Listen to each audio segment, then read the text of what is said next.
Hey there, and welcome back to the deep dive. Get ready to plunge into some really interesting research with us today. We're looking at a very important topic, maybe a bit complex sounding at first.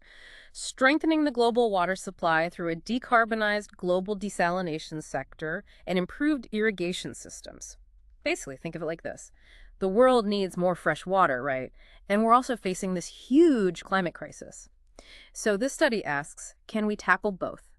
By looking at desalination, getting water from the sea, and how we use water for farming, for irrigation, could improving one really help the other? And that question is incredibly urgent right now. We're seeing this growing global water crisis. Demand is increasing. Climate change is making it worse. Desalination has often been the answer, but historically, well, it uses a ton of energy. This study takes a critical look at how maybe combining smart tech and, really boosting efficiency might actually give us a sustainable way forward for water security. Exactly.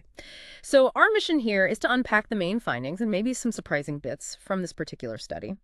We want to help you understand the potential paths they've mapped out for securing future water supplies sustainably while also thinking about climate change.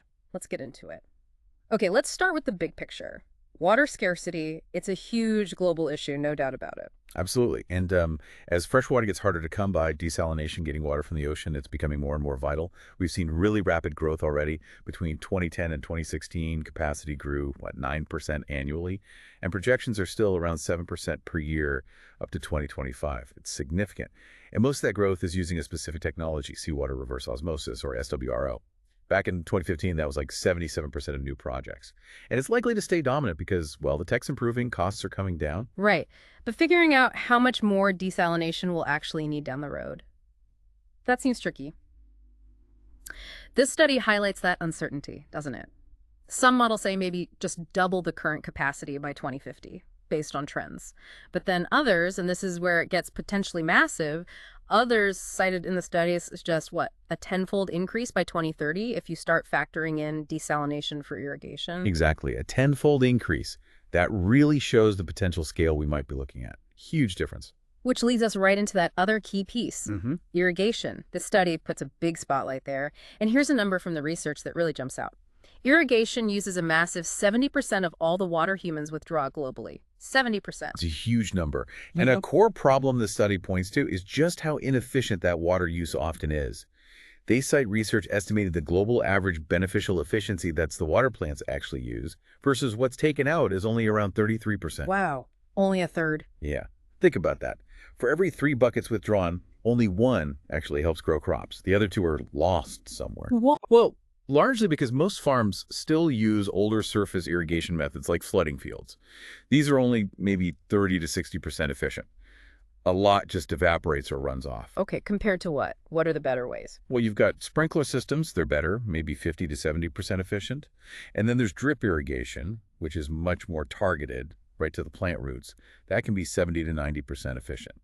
Much, much less waste. Okay, so the tech exists. It does. But here's the kicker, and where the potential lies. This study notes that globally, tiny percentages of farmland actually use these efficient methods. Only about 11% use sprinklers, and just 3%, a really small fraction, use drip. 3%. So there's this massive untapped potential for water savings just by upgrading how we water crops. Enormous potential, yes. And connecting that back to desalination. You said earlier it's not really used for irrigation now. Right, very little. Only about 1.8% of diesel capacity currently goes to farming. Mostly because it's just been too expensive compared to river water or groundwater. But that could change. It could. As conventional water sources get scarcer or more polluted or just more expensive to treat, diesel might start to look more appealing, even for agriculture in some places, which makes improving that irrigation efficiency even more critical, right? To keep that potential future demand for desalinated water as low as possible. Got it. So efficiency first. Okay, let's switch gears a bit to the energy side of desalination. You mentioned it's energy hungry. It really is. Yes. Inherently. Even with efficient SWRO, you're looking at around 3 to 4 kilowatt hours of electricity for every cubic meter of seawater you turn into fresh water. And how does that compare to, say, treating river water? Oh, it's way more. Treating typical fresh water might only take like 0.06 kilowatt hours per cubic meter. So desalination is 50 times more energy intensive, roughly speaking. Okay, 50 times. Yeah. And here's the really crucial point this study brings up, the sort of central tension. As of 2015, almost all of that desalination capacity, 99% of it, was powered by fossil fuels. Exactly. That's the paradox. You've got this technology providing vital water, which we need, but its energy source is pouring greenhouse gases into the atmosphere. This study projects that under a business-as-usual scenario, emissions from desalination could jump 140% by 2040, which makes climate change worse. which in turn often worsens water stress. It's this damaging feedback loop. So the core argument of this study is clear. If desalination is going to scale up, it absolutely has to be decarbonized. No way around it. Precisely. So what this study did was use some pretty sophisticated computer modeling to explore pathways to make that happen. Their basic approach was, okay, first, let's project how much desalination might be needed in different parts of the world based on water stress, population growth, economic factors. And then, crucially, let's model the kind of energy system transition required to power that demand using only sustainable sources, primarily renewables. Okay, and they didn't just model one future for water use, right? You mentioned irrigation efficiency. Correct. They looked at three main scenarios based on how much progress we make on irrigation efficiency. First, a base scenario. This is kind of business as usual. Assumes current slow trends in efficiency improvement continue. Pretty low efficiency overall. Okay. Then, an IEP scenario that stands for irrigation efficiency push. Here, they modeled faster efficiency gains, especially in regions already facing high water stress, a sort of targeted effort. And the third? The third is the most ambitious, HPIE, or highest possible irrigation efficiency. This imagines a major global leap, getting to really high efficiency, like 90% beneficial use almost everywhere by 2050. Think widespread adoption of drip irrigation globally. Wow, okay. A big leap. So let's get to the results. What did the model show? How much difference does that efficiency make to the amount of desalination we'd need? The results are pretty dramatic, actually. Let's compare everything to that base business as usual case. Just doing the IEP scenario, that push for some better efficiency in stressed areas, that alone reduces the total global desalination capacity needed by 2050 by 30%. 30% just from moderate efficiency gains. Okay. But then you look at the HPIE scenario, that big leap to high efficiency everywhere, that slashes the projected global desalination demand by a huge 60% by 2050. 60%, that's a massive reduction. It's enormous. And it really shows the power of tackling water use first. The study gives some powerful country examples, too. Look at places like India and Pakistan, huge agricultural nations facing serious water stress. In the high-efficiency HPIE scenario, India's projected need for desalination by 2050 drops by something like 86% compared to the base scenario. Pakistan sees an 82% drop. 86% reduction in India, just from using water better on farms. Essentially, yes. Okay. It highlights just how much potential there is in these big agricultural economies to reduce the need for new energy-intensive water sources by focusing on efficiency. Okay, that's incredibly clear. Improving irrigation efficiency is vital to managing the demand side. But what about the supply side? For the desalination capacity we do still need in these scenarios, how did the study say we can power it sustainably? Well, the energy modeling results were actually very encouraging.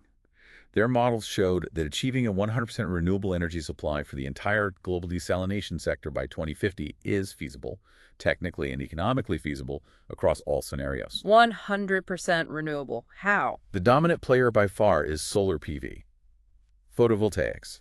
The projection shows solar providing somewhere between 73% and 81% of the electricity needed for desalination by 2050. Why so much solar? Good economics, mainly. Solar costs have plummeted, and conveniently, many of the regions with the highest water stress also have excellent solar resources. It's a good match. Makes sense. What else besides solar? Battery storage plays a really critical role. The models show batteries supplying a large chunk of the actual electricity consumed, meeting 40–45% of demand from storage output by 2050. Ah, okay. To handle the intermittency when the sun isn't shining. Exactly. To provide that reliable, almost base-load power that desalination plants need to run continuously, even with variable wind and solar generation. It smooths everything out. And fossil fuels. Phased out completely from powering desalination by 2050 in their modeled energy system transition. Okay, so technically feasible with solar, wind, and storage, but is it affordable? 100%. Renewables powering desalination globally sounds expensive. What did the cost analysis show? That's a key question, and the findings here were also quite positive, maybe even surprising. They looked at the levelized cost of water, the LCOW, which includes not just making the water, but also pumping it inland where needed. What they found is that global average LCOW is projected to fall significantly. Back in 2015, mostly fossil-fueled and often subsidized, it was around 2.4 euros per cubic meter. By 2050, powered by renewables in their model, the global average drops to about 1.05 euros per cubic meter. A big drop. But is that cheap enough? How does 1.05 euro compare? Well, they project that most regions globally would see costs somewhere in the range of 0.32 to 1.66 euros per cubic meter by 2050. And importantly, that includes transport costs. When you compare that range to projected municipal water prices for 2050, which they estimate around 0.9 to 1.0 euro per cubic meter, it suggests renewable desalination becomes genuinely cost competitive with traditional sources in many, many places. So, potentially affordable water, powered cleanly. What about the upfront investment? Building all this solar, batteries, new diesel plants, it's got to cost a fortune, right? It does require significant investment, yes, but this is where that irrigation efficiency piece comes back in again and really pays off financially. The study calculated the total cumulative capital expenditure, the CapEx needed by 2050 for the desalination plants and the renewable energy systems to power them. Compared to the base business as usual scenario, the IEP scenario, the one with moderate efficiency gains, that reduces the total global investment needed by 32%. 32% savings. Okay. And the HPIE scenario, the high efficiency one, that slashes the required global CapEx by a whopping 62% by 2050. Wow, 62%. So being efficient with water saves not just water, but potentially hundreds of billions in infrastructure costs, too. Exactly. Hundreds of billions globally. It makes the whole transition significantly more manageable and affordable. Okay, so tying it all together. Yeah, the study really drives home what it calls this untapped relationship between irrigation efficiency and decarbonized desalination. They're not separate issues. Improving water use in farming drastically cuts the need for diesel, which in turn makes powering the remaining need with 100% renewables much cheaper and easier to achieve. It's synergistic. And this fits with broader goals, right? Absolutely. This combined approach lines up perfectly with key UN Sustainable Development Goals. You've got SDG 6 on clean water, obviously, but also SDG 2 on food security, so you're making agriculture more resilient, and SDG 7 on clean energy. It hits multiple targets. Okay, now, one caveat maybe. Did the study calculate the cost of actually doing the irrigation upgrades? Building the drip systems and all that? Good point. No, the study focused on modeling the desalination and energy side based on achieving those efficiencies. It didn't fully cost out the irrigation upgrades themselves. They do reference other studies that have estimated those costs, though. For example, one estimate suggested around 4.6 billion US dollars per year globally might achieve a 15% efficiency gain in developing countries. So it's not a trivial cost, but other research suggests it's within a feasible range, especially given the savings on the diesel side. It's sort of the necessary next step to cost out fully. Got it. That's an important piece of the puzzle. Did they look at any other energy sources, like nuclear? Yeah, they briefly addressed it. While nuclear is low carbon, their analysis pointed towards concerns. Things like cost nuclear often needs significant subsidies. Then there's waste disposal, the need for cooling water, which is often scarce where diesel's needed most, proliferation risks. Compared to those issues, they argue the renewable pathways they modeled look more attractive overall for desalination. Okay.